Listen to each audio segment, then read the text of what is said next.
Today, President Obama flew to Saudi Arabia and paid respects to the royal family after the death of King Abdullah. The president held his first formal meeting with the new king, Salman, and discussed Middle East security issues. Saudi Arabia is, of course, a key U.S. ally in the fight against ISIS and al-Qaeda. Margaret Brennan has more on what's at stake. The president arrived in Riyadh with a heavyweight bipartisan delegation.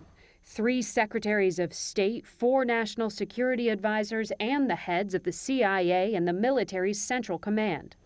In his meeting with King Salman, the president reiterated the U.S. need for Saudi support in the fight against terrorism.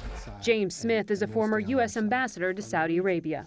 We also have to stay in touch because they're close allies on the fight on terrorism, undermining support for extremism, and they're going to be part of the solution for solving the ISIS problem and instability in the region.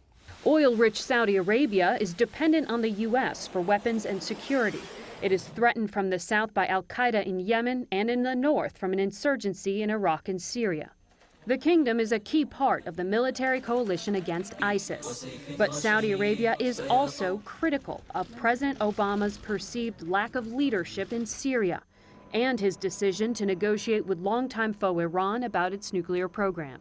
Ambassador Smith said the two will still remain allies. Some people have often described our relationship as a Catholic marriage in a Muslim world, where we desperately need each other, can't imagine a divorce, but disagree on a lot of things.